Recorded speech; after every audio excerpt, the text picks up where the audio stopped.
You ever have your bathroom door burst open so fast, steam still swirling from the shower? You honestly wonder if you're about to be on an episode of Cops. Yeah, that happened to me, except the only thing criminal was the look on Claudia Mercer's face, president of our illustrious HOA, standing there like she was head of the neighborhood Gestapo.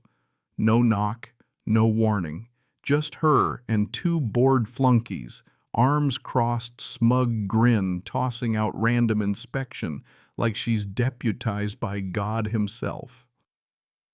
My wife screamed this raw, startled sound that felt like it ripped the air in two, and I gripped my towel, fighting the urge to throw every single one of them right back out into the hallway. I'd never felt more cornered, more furious than standing there in the one room that had always been safe for us. And you better believe Claudia looked like she was enjoying every second. But what she didn't know, what made that whole scene worth it, was what my wife had in her hand behind the shower curtain. That flash of a badge. Those big gold letters FBI baby caught the bathroom light, and I swear you could feel the temperature drop about 10 degrees.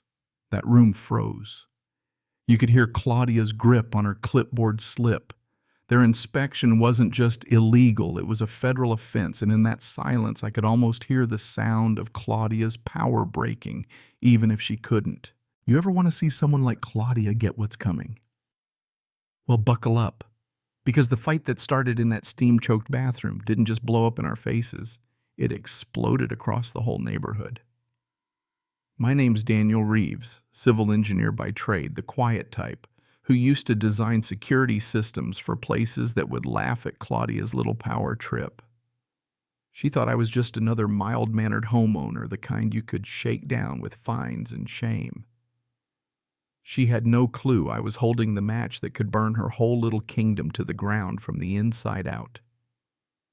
And the worst part, what really made my blood boil, it wasn't just about rules and bylaws. That bathroom was where I'd held my wife through chemo steam, soothing her pain when nothing else could, where we rebuilt a sense of safety after the world had turned upside down.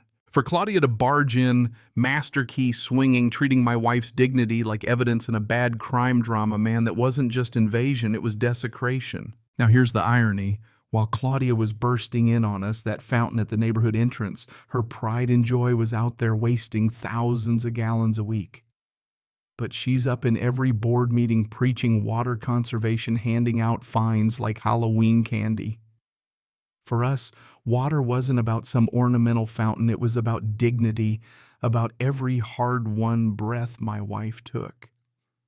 But none of that mattered to Claudia. Standing there in my hallway, clipboard cocked, she really thought she was untouchable. What she didn't know was she just made my home the stage for her own undoing. So after I pushed that bathroom door shut in her face, forced the board back down the hallway, out through the living room, every step, a little victory, inch by inch. Taking my house back, I saw neighbors gathering outside, whispering a few, making eye contact, and quickly looking away. Everybody had a Claudia story, but nobody dared say it out loud. That was about to change. Next morning, I walked down to the community clubhouse, Claudia's little throne room. My wife, still shaken but steady, looked me dead in the eye and said, "If you don't take this public, they'll bury it." She wasn't wrong. The only way to break Claudia's shield was to drag her whole act into the daylight. Inside that clubhouse, under the tacky brass Mercer Point Estates Board of Directors sign, Claudia sat at the head of the table, flanked by her yes men violation slips stacked up like poker chips. "You've crossed a line," I told her as calmly as I could. "Rage wouldn't win this fight, cold, clear facts would. Entering my home without consent isn't enforcement. It's trespassing," and she knew it. Claudia just leaned back, all cool. "We're authorized to inspect for compliance. Water waste is a community issue." She said it for the benefit of the secretary scribbling notes. But that's where the cracks started. I dropped a printout on the table, a section of Virginia property statutes highlighted and underlined. No HOA can enter a private residence without owner consent except in emergencies. Not a single one of them had bothered to check that. The silence was thick. Her eyes flicked to the paper, and for the first time I saw doubt. That's when Terrell Gaines, the maintenance supervisor, slipped in. He didn't say a word, but his whole face was one big tell. Guilt, unease, the look of a guy trapped between orders and a conscience. Claudia tried to rally, pushing this line about protecting property values, but the room had already started shifting. Neighbors traded looks. Finally, someone's calling her out. I left the clubhouse not with a bang, but with leverage. My wife's badge shook Claudia.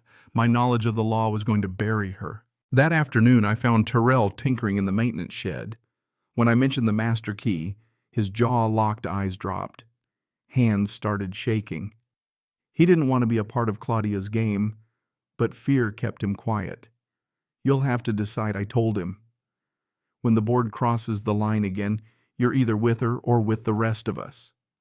He didn't answer, but hesitation sometimes is a doorway. 2 days later, Claudia taped a bold red fine to my door, $1,500 for excessive water use.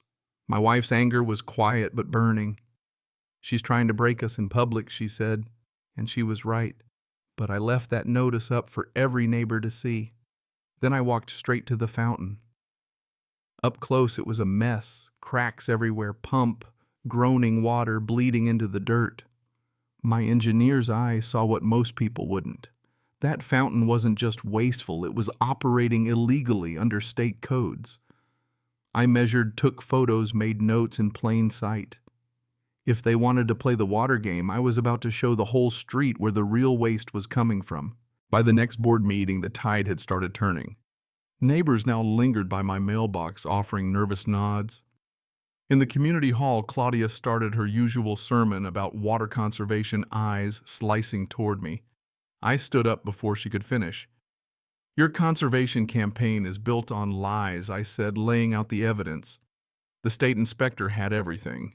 Neighbors stared at the fountain out the window, water spraying, while Claudia droned on about rules. That's when Terrell moved.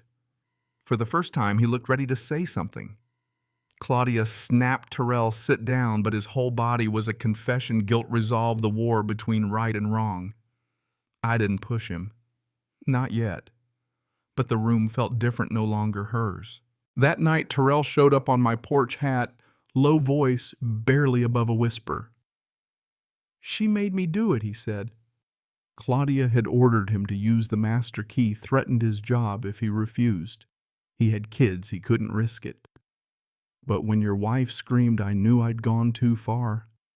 He confessed to hiding maintenance reports, fudging water usage numbers, covering for the fountain leaks to keep Claudia's insurance rates low. My wife, steady as ever, told him flat out, "That's fraud." He nodded, broken. But he had copies, real logs, invoices, proof. He handed them to me, begging only that I protect his name. I spent the next day cross-checking every number, every photo, every flow rate. The evidence was airtight enough to topple a city project, let alone an HOA board. Before I left to deliver the whole file to the State Department of Environmental Quality, a neighbor texted Claudia had put another notice on my door threatening liens.